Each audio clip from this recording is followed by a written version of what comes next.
Des statistiques incroyables, Serge, hein, pour Dan Carter. Hein. Oui, C'est tout bonnement incroyable. incroyable, mais on va poser la question à nos grandes gueules. Parler de meilleurs joueurs au monde, c'est peut-être emprunter un sentier un petit peu délicat parce que c'est vrai que c'est un sport où il y a tellement de postes différents qu'effectivement le demi d'ouverture est souvent le meilleur réalisateur puisqu'il cumule le jeu au pied puis parfois aussi des essais.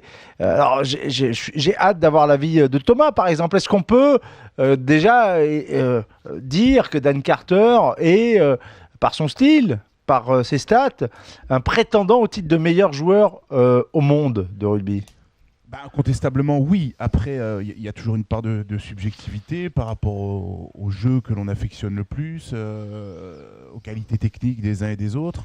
Et c'est vrai que dans la shortlist des joueurs les plus prestigieux de l'histoire du rugby, Dan Carter en fait partie. Mais je crois que c'est trop compliqué de ressortir un élément. Déjà, il y a la complexité des postes. Hein. On peut aussi choisir des avants, on peut choisir des arrières, on peut choisir des demi d'ouverture. Bref, c'est un débat compliqué et je suis assez d'accord avec toi que pour moi, c'est assez casse-gueule d'aller sortir comme ça le nom de Carter plus que Wilkinson ou plus que Ben Smith ou plus que Kieran Reid à l'heure actuelle, par exemple, et d'en faire le meilleur joueur du monde. Ou que Non, mais le meilleur joueur du monde actuel. Non, mais l'occurrence. moi, si tu me le demandes, je te réponds, pour moi, non, c'est pas le meilleur joueur actuel. En revanche, il est hautement influent depuis 2 matchs dans le jeu de la Nouvelle-Zélande. Il a retrouvé la forme qui était la sienne, on va dire, en 2005-2006. Mais c'est vrai que, pour moi, c'est pas le meilleur à l'heure actuelle. Voilà. Bernard, est-ce que d'abord tu partages cette idée qu'il est difficile de prendre un joueur et d'en faire, vu la spécificité des postes au rugby, et d'en faire le meilleur joueur de rugby du monde? C'est évident qu'il y a tellement de spécificités en rugby que c'est difficile. C'est le meilleur demi d'ouverture, ça, voilà, peut-être. On pourrait dire c'est le meilleur demi d'ouverture ou pas. Et puis, il y a des joueurs que l'on voit moins. Mako, c'est sûr qu'on le voit moins, il tape pas de drop. C'est ce que j'allais te dire. Bon, au football, on nomme souvent les avant-centres parce qu'ils marquent des buts. Ou alors les défenseurs ou les gardiens sont très peu. Ou les meneurs de jeu, les numéros 10 aussi, voilà, souvent en foot. sont très peu nommés. Mais c'est pour ça que non, c'est difficile de dire c'est le meilleur joueur du monde. D'abord, ça ne veut rien dire, absolument rien dire. Comment tu veux comparer Carter Si tu le mets à droite en mêlée, il va être un peu emmerdé. Voilà. Non, mais voilà, tu vas dire, il est meilleur que Nicolas Mas. Ah oui, mais il joue pas le même, pas le même truc. Et pourtant, chaque année, le rugby mondial décerne le titre de meilleur joueur de la planète, messieurs. Hein. C'est dans votre discipline qu'on décide de faire ça. Oui, aussi. mais ça, bon, il est pas nommé d'ailleurs. C'est de la com, ça. Ouais. Il n'est pas nominé, Carter, au titre des meilleurs. Oui, il est nominé. Oui. Cette année Si, il est nominé.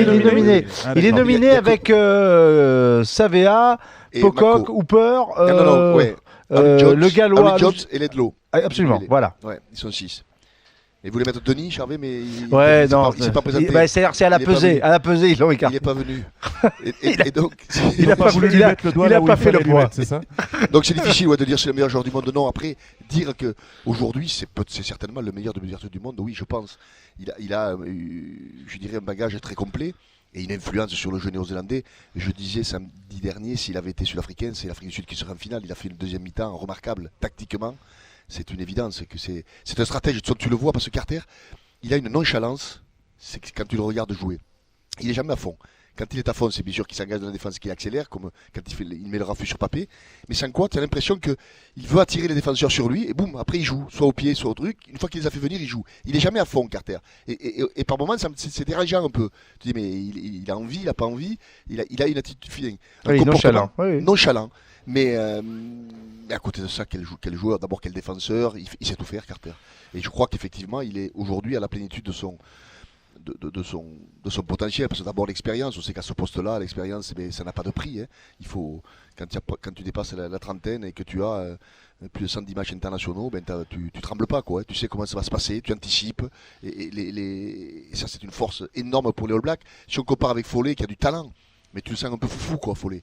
Et il est moins stratège que Carter, il va moins faire opposer son équipe, il est plus axé vers le jeu, Foley.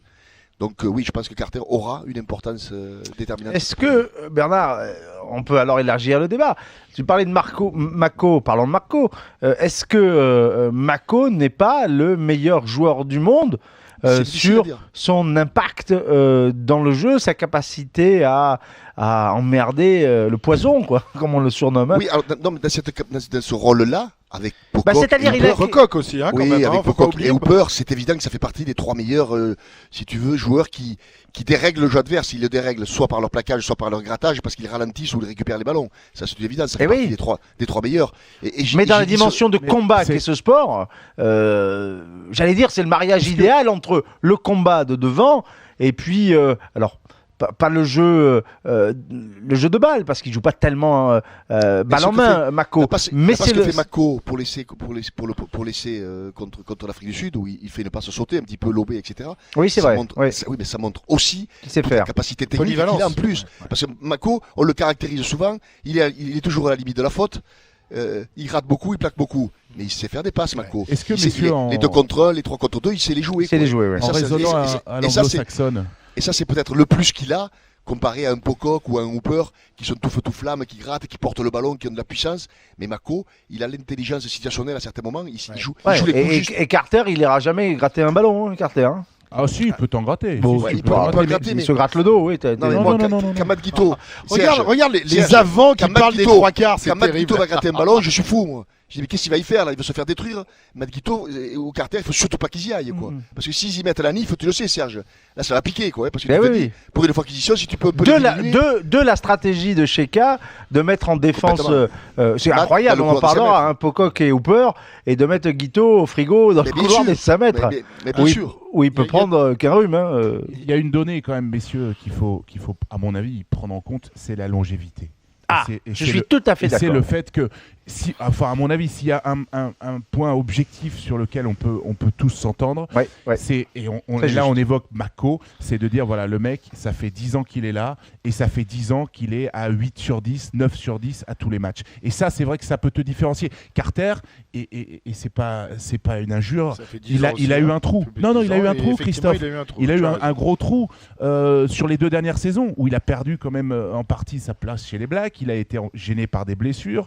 Et voilà. Mako, Et après une année Mako, sabbatique. 140 sélections et 140 fois influent sur tous les matchs. 140 fois, alors hors jeu évidemment, on peut revenir là-dessus, mais une influence, une régularité dans la performance qu'il a te fait quand même dire oui, c'est vrai que ce mec, tenir aussi longtemps avec de telles performances, c'est peut-être là quelle est la différence par rapport aux autres. Oui, mais avec aussi un calendrier organisé autour de lui. Hein. C'est-à-dire que lui, il ne faut pas oublier que durant 6 mois, il n'a pas joué au rugby. Il Oui, y a mais des mois- d'accord, mais Bernard, on Non, mais s'en c'est fout. bien. Mais non, mais encore une fois, ça montre que oui, il a tenu, mais il a organisé. Ça montre bien que c'est le patron, quoi. Hein. Il leur a dit, moi, les cocos, je joue pas, quoi. Hein. Mais c'est pour Tu vois, ça joueur qu'aujourd'hui, français- c'est pour ça Tu que vois le joueur si- français dire, moi, je joue pas pendant 6 mois. Ça n'existe pas.